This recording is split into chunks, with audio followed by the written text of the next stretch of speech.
नमस्कार दोस्तों।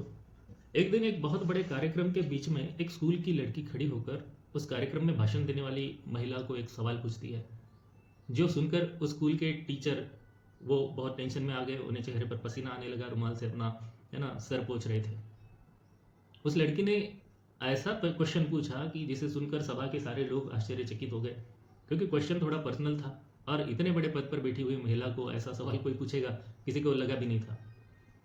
वो सवाल था कि मैडम, आप इतने बड़े पद पर बैठी हुई महिला हो और आप मेकअप क्यों नहीं करती। अब इस तरह का सवाल सुनकर ना टीचर को तो टेंशन आ ही गया, और अब जो भाषण देने वाली महिला थी उनका रिएक्शन क्या आएगा ये सोच कर ही सब लोग अब चिंता में थे। तो भाषण देने वाली महिला ने एकदम शांति से उस छात्रा को यानी कि विद्यार्थिनी को रिप्लाई दिया कि बेटा, इसके लिए आपको मेरी थोड़ी जीवन कहानी सुननी पड़ेगी। और फिर उन्होंने बताया कि जब मैं छोटी थी तो हमें 2 वक्त का खाना कमाने के लिए बहुत संघर्ष करना पड़ता था, और उस परिस्थिति में मेरे पिताजी जब बीमार पड़ गए थे तो मुझे, मेरी माँ को और मेरे बहनों को एक माइन में काम करने जाना पड़ता था, जिसमें ज़मीन के अंदर खोदा हुआ रहता था और उसके अंदर जाकर एक खनिज को निकालना पड़ता था, जिस खनिज का नाम अभ्रक है। उस अभ्रक को निकालने के लिए हमें अपनी जान जोखिम में डालनी पड़ती थी। केवल मैं नहीं तो मेरे जैसे बाकी 20,000 से ज़्यादा छोटे छोटे बच्चों को उस माइन में काम करना पड़ता था। और अगर हम काम नहीं करेंगे तो हमें परिवार में ज़िंदा रहने के लिए खाना भी खाने का अवसर नहीं मिलता था। कभी कभी तो हम सिर्फ सादा पानी पीकर दिन गुजारते थे। एक आधे 2 दिन में कभी एक रोटी मिलती थी तो हम अपना दिन अच्छी तरह से निकाल पाते थे। जब मैं उस खनिज के खान यानी कि माइन में काम करती थी तो अंदर इतना अंधेरा हुआ करता था, और ज़मीन को खोद के उसमें से वो धातु निकालना, बाहर लाकर देना, और ऐसे में इतनी बड़ी जोखिम हुआ करती थी। एक दिन ऐसे ही बारिश आई। बारिश की वजह से हमारे झोपड़ी में पानी आता था, और हमें घर मतलब हमारा झोपड़ी था और झोपड़ी में पानी टपकता था।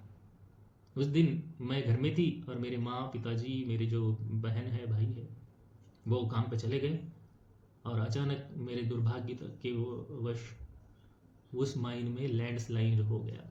यानी कि भूस्खलन होने की वजह से उस माइन में जो हज़ारों बच्चे लोग काम कर रहे थे वो उसमें ही दबकर मर गए। उस माइन में पानी भर गया। और पता है बेटी, उसमें जब मेरे माता पिता गुजर गए तो मुझे इतना दुख हुआ, और मैं मतलब अपने आप को संभाल नहीं पाई। और मैं उसमें अकेली नहीं थी, मेरे जैसे हज़ारों बच्चे उसमें दब गए थे, जो अपनी जान खो चुके थे, कई के माता पिता गुजर गए थे। बेटा, ये जो मेकअप के लिए हम पाउडर लगाते हैं ना, वो पाउडर इस अभ्रक धातु से बनाई जाती है। जिस दिन मुझे इस बात का पता चला ना कि इस अभ्रक धातु से बनी हुई पाउडर का इस्तेमाल ये हमें सुंदर दिखने वाले कॉस्मेटिक या फिर पाउडर्स में यूज़ किए जाते हैं, तो मेरी हिम्मत नहीं हुई वो मेकअप का पाउडर अपने चेहरे पर लगाने की। कैसे करूँगी मैं मेकअप जिसमें मेरे माता पिता गुजर गए, जिसमें मेरे जैसे रहने वाले गरीब लोग अपनी जान जोखिम में डालते हैं, अपनी जान की परवाह ना करते हुए केवल 2 वक्त के खाने के लिए ये इतना जोखिम उठाते हैं, और वो पाउडर आज हज़ारों लाखों करोड़ों रुपए की इंडस्ट्रीज बेचकर मुनाफा कमाते हैं। ये बात सुनकर प्रश्न पूछने वाली लड़की उसी सभा में रोने लगी। सुनने वाले कलेक्टर कार्यक्रम में जो उपस्थित थे उनके आंखों में पानी आया, और वो महिला जो थी वो कोई सामान्य महिला नहीं थी, वो भारत की सर्वोच्च नागरिक, भारत की प्रथम नागरिक जिन्हें बोला जाता है महामहिम राष्ट्रपति द्रौपदी मुर्मू, इनके जीवन की कहानी थी।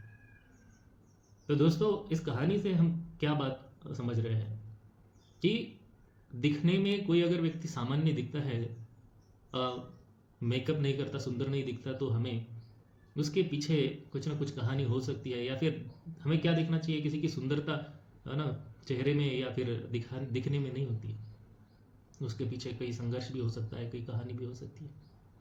मेहनत से, ईमानदारी से कष्ट करके 2 वक्त की रोटी हम अगर हर एक व्यक्ति को दे सके तो उसके चेहरे पर की मुस्कान ही उसकी असली सुंदरता बढ़ा सकती है। केवल बाह्य उपकरण से अगर हम अपने आप को सुंदर बनाने की कोशिश करते रहेंगे तो चेहरे तो सुंदर दिखने लगे लेकिन मन काले होंगे तो क्या हो, है कि नहीं? चेहरा सुंदर होना जितना ज़रूरी है उससे कई ज़्यादा ज़रूरी है कि हमारा मन अच्छा हो, साफ हो, दूसरों के लिए मदद करने के लिए हम आगे बढ़े, है कि नहीं? जागतिक महिला दिन के इस अवसर पर मैं आपको इस द्रौपदी जी मुर्मू जो हमारी राष्ट्रपति रही है, इनकी कहानी मैंने आपको बताई है। इस कहानी के द्वारा बस मुझे इतना ही आपको बताना था कि हमारे देश में महिलाओं का बहुत ही उच्च दर्जा है। यत्र नार्यस्तु पूजन्ते रमन्ते तत्र देवता, ऐसा बोलने वाली मानने वाली हमारे देश की ये संस्कृति है। जहाँ पे नारी का आवास होता है वहाँ पे देवताओं का क्या होता है, निवास होता है। लेकिन क्या वास्तविकता में सच में हमारे देश में नारियों को इस महान दर्जे पर उस तरह से देखा जाता है? अगर आप अभी रिसेंट की कुछ घटनाओं की ओर देखेंगे तो आंखों में आंसू आएंगे, दिल आपका दहल जाएगा किस तरह के महिलाओं के ऊपर अत्याचार होता है। दिल्ली में निर्भया का केस देखने को मिला, रिसेंटली पूना के बस स्टॉप के ऊपर एक इंसिडेंट होता है जिसमें महिला के साथ दुष्कृत्य होता है। महाराष्ट्र जैसे है ना स्टेट में भी कई सारे महिलाओं के ऊपर अत्याचार होने की केसेस रिसेंटली बढ़ते हुए दिख रहे हैं। तो ये महिला दिन की शुभकामनाएं इस तरह से तो हम नहीं दे सकते। जब हम सच मायने में है ना पुरुष प्रधान संस्कृति तो हो हमारे देश की पुराने ज़माने से है, लेकिन हमने स्त्रियों को दुय्यम दर्जा देना अभी थोड़ा सा छोड़ना पड़ेगा। जो महिलाएं हैं उनके ऊपर के जो बढ़ते हुए अत्याचार है, रेप केसेस है, एक्सप्लॉयटेशन है, डिस्क्रिमिनेशन है, डाउरी डेथ है, महिलाओं की गुलामगिरी की ये जो मानसिकता हमारे पुरुषों के या फिर समाज व्यवस्था में ये जो भिनी हुई है, इसे हमें दूर फेंकना पड़ेगा। तब जाके हम सही मायने में इस महिला दिन को मना सकते हैं, ऐसा मुझे लगता है। इस संविधान को इस देश में पूजना चाहिए, जाति को है ना, पंथों को, सबको दूर रख कर सोचना पड़ेगा। हमें सबको इक्वल स्टेटस देना पड़ेगा। महिला के बिना जिंदगी में कोई काम होता ही नहीं। सृष्टि का सृजन केवल एक अकेला पुरुष नहीं कर सकता, इसमें दोनों का दर्जा समान है।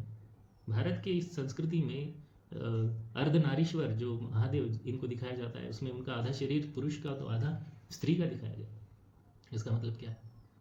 अगर आप मानो देवी देवताओं को भगवान को यानी कि धर्म ग्रंथों में जो बातें लिखी है उनको मानते होंगे, तो कोई भी मजहब नहीं सिखाता कि महिलाओं को नीचा दर्जा दो, पुरुषों को ही ऊपर मानो। नहीं भाई, ऐसा नहीं होता।